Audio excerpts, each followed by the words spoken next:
ready? It's the Roundtable with me, Robert Badham. All right, everybody. I am so excited. I'm born in 1983, and growing up, there was an actor and movies, and I remember I was with Three Men and a Little Lady at the AMC movie theater, which was the Lowe's in Richmond Park, New Jersey. And last week, I had the chance to see Steve Guttenberg and his show about his life. You need to check it out with over almost 200 IMDb credits, $1 billion worth of box office. Steve Guttenberg is here. Welcome to the show. Thank you for having me. I'm so glad to be here, and I'm so glad you saw the show. I had such a wonderful time. I went with my best friend, Mike, who ran movies through the 80s and 90s as his job while he was in college. And he rattled off your list of movies and from 1970s till today. And it's an honor, and it was such a wonderful experience to see you tell the story behind this amazing journey you've had. Thanks so much. It's a really fulfilling show for me, about family, about career, about ambition, about love, about being a Jewish actor, and about the machinations of living a life as an artist, especially if you don't come from an artist's family, a professionally artist family. So it's worked out great. I'm actually an actor who does read reviews. You hear 99% of all actors say they don't read reviews. I read them because I want people to come, and reviews are what it's all about in theater. So we've gotten some wonderful reviews. Broadway World gave us a great one. It's playing in New Brunswick at the George Street Playhouse through May 21st. And then we'll be at the Bay Street Theater in Sag Harbor in the month of August. Yeah, so you're going to be, New Brunswick is such a great city. What a wonderful town it is. And what a beautiful theater the George Street Playhouse is. And then think about August out in Long Island. What a beautiful place to see this show. Yeah, it's going to be great. And I hope that people enjoy it. And it really is a play about meaning, about the meaning of your life and about family. And it's an ode to my father. And if anybody has a father, which actually everybody has a father, and if you have a good relationship with your father, you'll understand it. And if you don't, I think you'll get a lot of joy out of watching somebody who loves his father, and his father is his hero.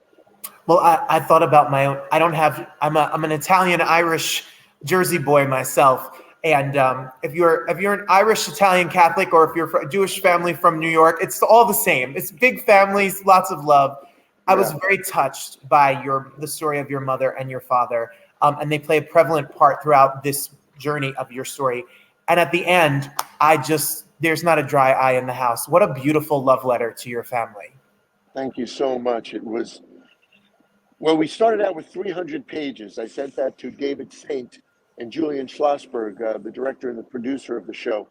They whittled it down to 68 pages, and it turned out to be a wonderful night in the theater. So we're really thrilled with what we have, and we're looking forward to bringing it around the country, and maybe even bring it to London and France, Germany, and around the world. Absolutely. It's based, you wrote your memoir, you wrote your book, which is here, the Guttenberg Bible, a few years ago. And then what was it like? It's very vulnerable to tell your story and to tell some of the highs and low points of your career and life. Then the day you went on stage and you performed this in front of an audience, what was it like to share this with people looking back at you with the lights on you, to tell such you're very personal in this story. Yeah, it's a great luxury.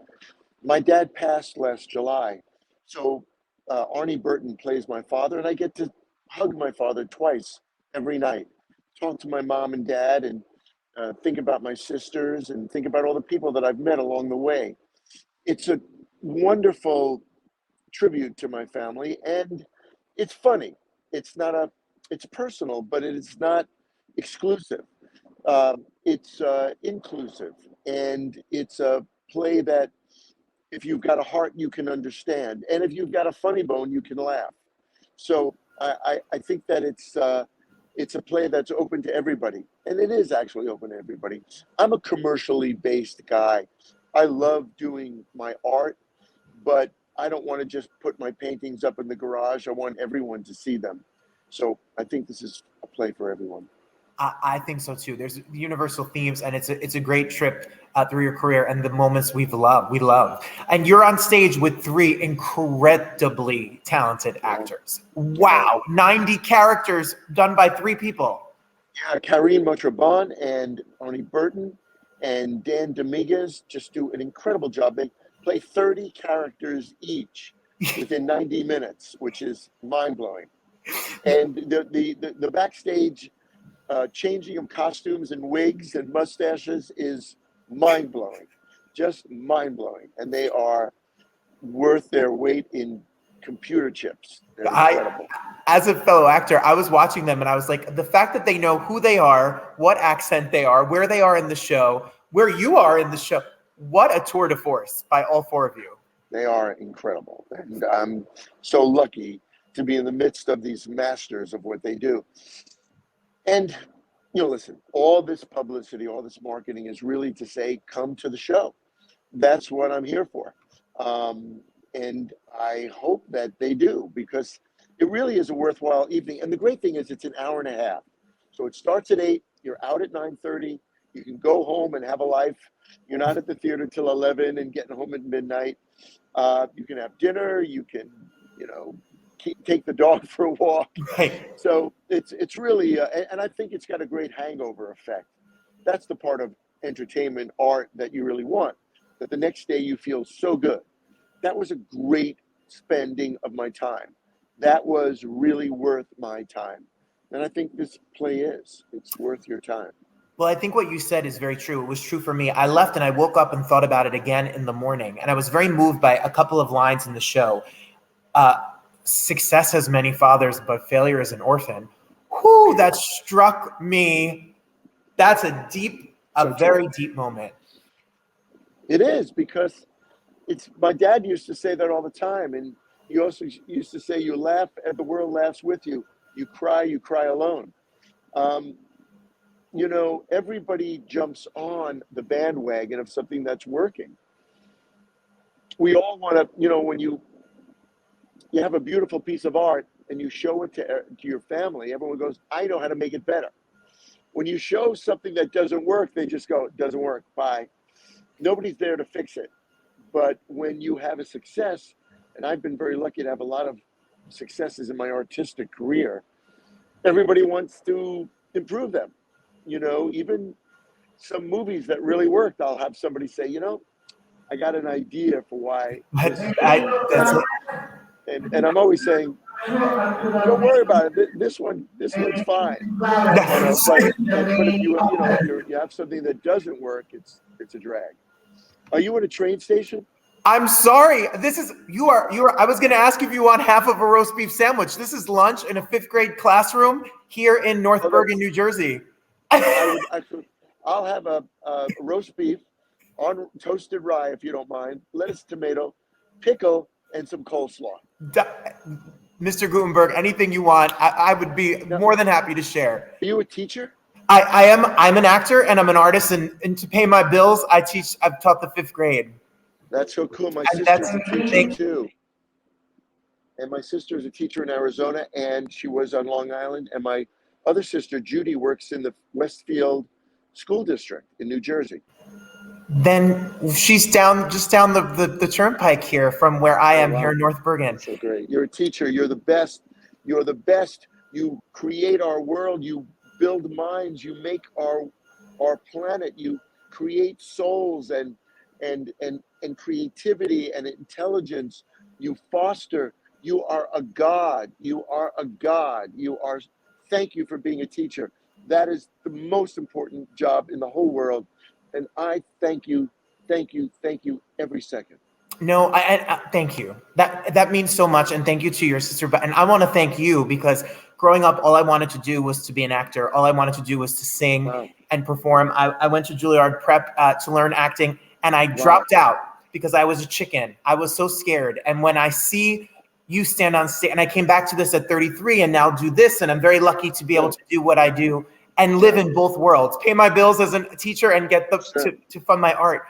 But when I see you tell your story and I see the fearlessness of you at 17 and 18 going to Los Angeles, you hear the story about you on the lot and creating an office and having the chutzpah and the guts to just be fearless. Where did you get the courage? I didn't have it. Where did you get the courage to say, I'm going to go across the country? You go with your godfather, who is, and under his wing, and to create the life that you've dreamed of. My mother and father have always said to me, try it. You have nothing to lose. If it doesn't work, you go home. It was that way with Little League. It was that way with my schooling. It was that way with the romantic part of my life, everything. If you like a girl, go up to say hello to her. If you want to be on that baseball team, go out and try out. You want to get a job as a paper boy, go out to Newsday, see if you can get a job. You want to wash windows, go around, give flyers out. When I was in 7th grade, I had a 65 average in algebra. And I wanted to go out to California to visit my godfather, Michael Bell. And my parents said, if you get 100 on the regions, we'll give you the money to go to California. So I said, okay. In September, I started studying for the algebra regions, and I took it in June, and I got 100. And my parents said, big deal. So if you study for 9 months and you don't get 100, you'll get a 98. You're not going to California, but you got a 98. So I got 100. So my parents have always given me, don't worry about it. You just walk into that room that you're better than everyone. You're as good as everyone and better. And you got to believe that. You got one shot at this life. Be bold. Take a chance. I was talking to a fellow on the cast, and Kim Cattrall, my buddy, came to the show the other day, and he said, I saw her and I didn't want to go say hello. I was a little nervous. I said, just walk across the room and say hi. First of all, Kim is a really lovely lady. She'd be thrilled to say hi to you. But that's the way it is in life. Walk across the playground and say hello. It's not a big deal. And, if someone says, well, I'm busy right now, no problem. Or you just say a quick hello. Hey, Mr. Jones, I just wanted to say hello. It's good to see you. Oh, thanks for saying hi. And you walk away. That's it. So anyway. I know, and that's great advice. And I take that, I'm taking that with me, that I'm just ask. It's not personal. You have nothing to lose. Big deal, and most people are thrilled to say hello. Thrilled. So, and you don't have to take much time. You walk up to their table at lunch. Hey, Mr. Clooney, I just want to say hi. And you shake his hand and you walk away. That's it. It takes 2 seconds. And everyone is thrilled to say hello to you. Everyone. That you're thrilled if someone came up to you and said, hey, man, I just want to say hi. I'm a thrill. I watch your podcast all the time. You would be like, that's so nice of you. Thanks. And they go, thanks. I didn't want to interrupt you. Take care. Well, and what I learned from your show is that you were never, maybe you were intimidated, maybe you were working with Laurence Olivier, maybe you were working with Uta Hagen, who if you study acting is the high of the heights of, or Peck, but you showed up and you were Steve Guttenberg from New York, and it extended across screens, and you built such beautiful relationships with some of the greatest actors of all time. Yeah, I really am very, very grateful, and I like who I am. Someone told me a long time ago, don't be humble. You're not that great. You're not that great. So there's no reason to be humble. I like myself. I think I'm great. I think what I do is good. I think I'm skilled. I think I'm talented. And I'm my first cheerleader. I'm my first rooting section. I'm my first audience. I like me. Yeah, I do. I like who I am. I like what I do. I like what I stand for. I like how I live my life. I do. And that's the way it's going to be. And I'm not boastful, but I like me. And, that's what we all should be. Well, I could be boastful. You have almost 200 IMDb credits in television and film, $1 billion in gross in movies, and some classics like that. And you talk about them in the show. If it's how you got the role in Diner and what it was like working on that. I mean, we've all watched. You think drama is hard. Try to do something funny. Try to do comedy. This ensemble cast is maybe the funniest cast ever. Ever. The best. The greatest. And So I'm so thrilled. An all-star cast of the greats. This movie is, it touches my heart. I love this. I love Cocoon so much. Oh yeah, it was so wonderful. Thank you. And Grateful. I do remember where I was when I'm born in '83, so I remember Three Men and a Little Lady first. But I remember watching this movie, and the chemistry between Tom Selleck, Ted Danson, and yourself is just off the chart. Classic. Great guys. Yes, and the movie lives in folklore. People watch it forever. I mean, yes, there's like the urban myth about the movie and the mirror and all of the things that people talk about. Three Men and a Baby, but what's enduring about it all is you three playing the types that you were in that movie. It just clicks. It's just a laugh a page. It's just a good time. Amazing. We really had a good time. If you want the behind the scenes story and how it all came to be and how you built this amazing career, all you got to do, go to georgestreetplayhouse.org and get your tickets for this month. Or if in the summer you're out in Long Island, go to baystreet.org, and you have to get your tickets quick because people are going to be so excited. You're going to hear it directly from Steve himself. And if you want to follow Steve on Instagram, just go at Steve Guttenberg. You can follow up to date. He will post where he's going to be because I'm sure this show is not ending anytime soon. Oh, thanks, man. Thanks so much. And we really want to bring it around the world. I think people will relate, have fun, great time in the evening, fulfilling, and something they'll remember forever. Thanks, man. Thanks for having me on your show. Oh, you're a class act, and I really resonated with me, and I really appreciated your time. It's a real honor to talk to you. And thanks for being a teacher. You're the number one in the world.